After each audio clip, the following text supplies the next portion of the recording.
আসসালামু আলাইকুম। আজকে আমি আপনাদের সাথে শেয়ার করব রামপার কাটিং। এই রামপার যে ডিজাইনটি আমার একটি আপু আমাকে অনেক দিন ধরে কমেন্ট করছিল। আশা করছি ওই আপু যদি আজকের ভিডিওটি দেখে থাকেন অবশ্যই আমাকে কমেন্ট করে জানাবেন। আর এই রামপার ডিজাইনটি আশা করছি আপনাদের কাছে পুরো ডিজাইনটাই ভালো লাগবে। তো প্রথম থেকে শেষ পর্যন্ত অবশ্যই আমার ভিডিওর সাথে থাকবেন। আর এই যে হ্যান্ড প্রিন্ট করেছি সেটা আপনারা অবশ্যই আমার বিডি মম নাবিলা চ্যানেলে দেখতে পাবেন। আমি এই চ্যানেলের ডেসক্রিপশন বক্সে ওই চ্যানেলের লিঙ্কটা দিয়ে দিব, বা আপনারা চাইলে ফেসবুক পেজেও দেখে আসতে পারেন। তো প্রথমে আমি এখানে কাপড়টা 4 পার্ট করে নিচ্ছি। 4 পার্ট করে নেওয়ার পর এখন আমি আমাদের যে বাচ্চার বডি মেজারমেন্ট অনুযায়ী এখানে 4 পিস কাপড় নিয়েছি, বলতে এখানে 4টা পিস আছে 4 ভাঁজ করার পর। তো 4 পিস কাপড় নেওয়াতে এখানে আমি বডি মেজারমেন্ট দিচ্ছি 6 ইঞ্চি এবং লেন্থ দিচ্ছি আমরা এখানে 12 ইঞ্চি। গলার জন্য দিচ্ছি আমরা 2 এবং কাঁধের যে অংশটা সেটা দিব আমরা 3.5। হাতার যে আর্মল সেটা দিচ্ছি আমরা এখানে 5 ইঞ্চি। পেটের দিকেও আমরা 6 ইঞ্চি পরিমাণেই রাখছি, যেহেতু এটা রামপার সিস্টেম। তো এটা কিন্তু আমরা যেহেতু মাজাতেই সালোয়ারের যে অংশটা সেটা আমরা জয়েনিং করে ওখানে ইলাস্টিক ব্যবহার করব। তাই আমি এখন প্রত্যেকটা দাগ অনুযায়ী কাটিংটা করে নিচ্ছি। কাটিংটা করার পর আমরা এখানে গলাটা আমার মন অনুযায়ী কিন্তু কাটিং করে নিচ্ছি। আপনারা কিন্তু অবশ্যই আপনার পছন্দ অনুযায়ী এখানে কাটিংটা করে নেবেন। আর এই কাটিংটা না করলেও হয়, যেহেতু আমরা এখানে বেল্ট ব্যবহার করব। তো বেল্টটা কিন্তু আমরা এখানে জয়েনিং করে নিব। তো এখানে 4 পিস কাপড় নিয়েছি। প্রথমে কাপড়টা একদম সমান করে নিয়েছি। মাজার যে লংটা সেটা নিচ্ছি আমরা, বা ঘের লুজ যেটা নিচ্ছি আমরা 9 ইঞ্চি। সালোয়ারের যে হাইয়ের অংশ মানে রামপার সালোয়ারের যে নিচটা হবে, তো 10 ইঞ্চি এনাফ, কিন্তু সেলাইয়ের জন্য সহ আমরা 1 ইঞ্চি এক্সট্রা নিয়েছি 11 ইঞ্চি। সালোয়ার যে নিচের ঘেরের অংশটা সেটা নিচ্ছি আমরা এখানে 8 ইঞ্চি পরিমাণ। রামপার সালোয়ারগুলো কাটিং করা খুবই ইজি, শুধু জামার টপ পার্টের সাথে মাজার ঘেরের অংশটা জয়েনিং করে নিলে এনাফ। তো এভাবে কিন্তু অবশ্যই এক্সট্রা করে 2 ইঞ্চি বেশি নিতে হবে। আমি এভাবে 2 ইঞ্চি নিয়েছি বেশি আমার বাচ্চার লেন্থ অনুযায়ী। আমি যে বাচ্চার জন্য তৈরি করছি আপনারা কিন্তু ইজিলি এই যে রামপারটা সেটা 4 বছরের বাচ্চাকে পরাতে পারবেন। শুধু বডি মেজারমেন্টে একটু বাড়িয়ে দিবেন। তো যে গলার অংশটা আমি একটু ভাঁজ দিয়ে সেলাইটা করে নিয়েছি। আমরা কিন্তু কাঁধের অংশ সাইডটা ফেলে দিয়েছি। তো এভাবে আমরা 2 সাইডটা কিন্তু সেলাই করে নিচ্ছি। 2টা অংশ সেলাই করার কারণ হচ্ছে আমরা যখন বেলগুলো জয়েনিং করব, তো সেগুলো যাতে খুব ইজি হয় তো সেটা দেখিয়ে দিচ্ছি। গলার অংশটা কাটিং করবেন না, অবশ্যই খেয়াল রাখবেন। আমি যে ভুলটা করেছি, গলার অংশটা কাটিং করে ফেলেছিলাম আর সেটা ভিডিওতে ক্যাপচার হয়ে গিয়েছে। আর আপনারা কিন্তু অবশ্যই গলার অংশটা কাটিং করবেন না, এভাবে কিন্তু একদম সমান রেখে দিবেন, শুধু আরমোলটা কাটিং করবেন।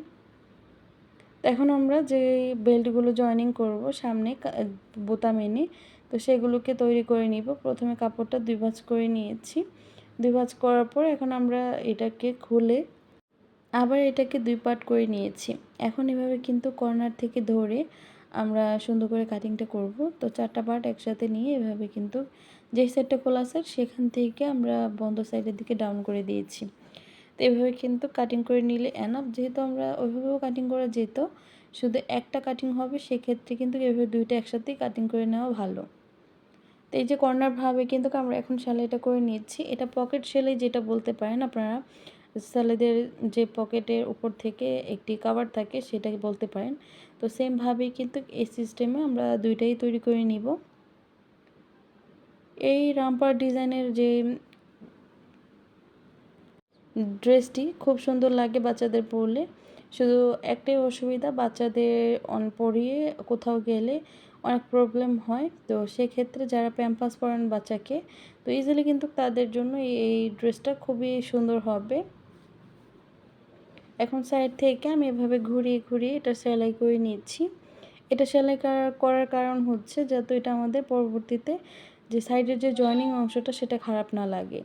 তো ওই সেলাইটার সাইড দিয়ে কিন্তু আমরা আরেকটি সেলাই দিয়ে দিচ্ছি, মানে এখানে টোটাল 2টা সেলাই দিয়েছি। সেমভাবে 2টি বেল্টের অংশ আমরা সেলাই করে নিব। এখানে কিন্তু লেন্থ নিয়েছি আমরা 3 ইঞ্চি পরিমাণ। এখন বডি মেজারমেন্ট অংশটা সেটা আমরা এখানে 3 ইঞ্চি করে রেখেছি। তো তো রাখার পর অংশ থেকে আমরা এভাবে জয়েনিং করে নিচ্ছি। সব বাচ্চাদের বডির অংশ কিন্তু সেম মেজারমেন্ট থাকে না।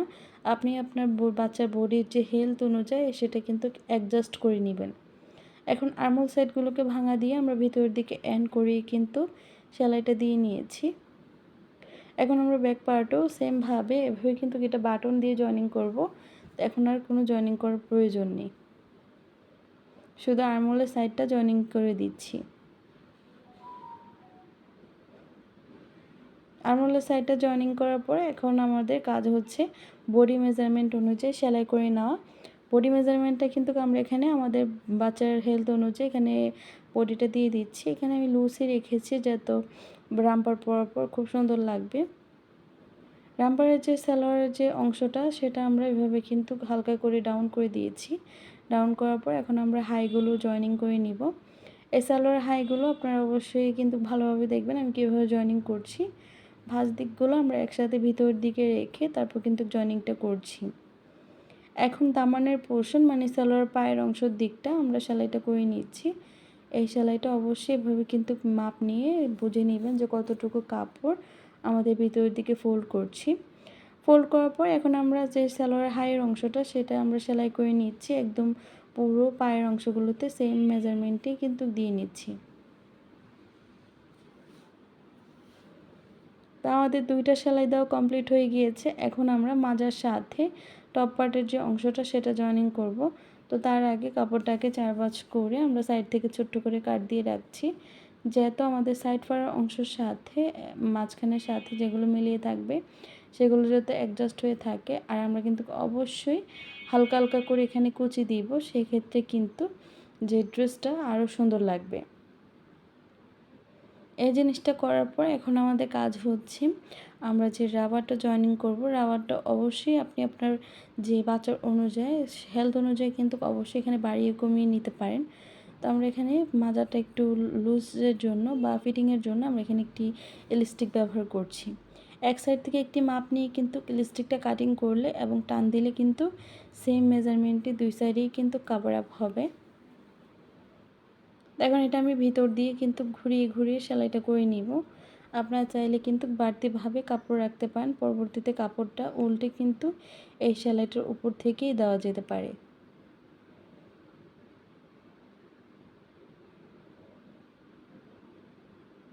এভাবে কিন্তু আমরা পুরোটা ঘেরে বা মাজার অংশতে জয়েনিং করে নিচ্ছি।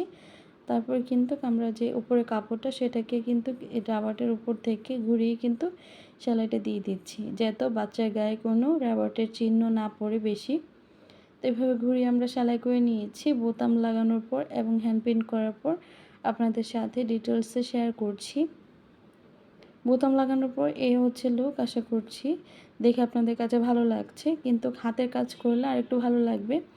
এই হচ্ছে জামাটার ফাইনাল লুক। আশা করছি আপনাদের কাছে এই রামপার ডিজাইনের জামাটি খুব ভালো লেগেছে। ভালো লেগে থাকলে ভিডিওটিতে কমেন্ট করতে ভুলবেন না, আর ভালো লাগলে আমার চ্যানেলটি সাবস্ক্রাইব করে দিবেন।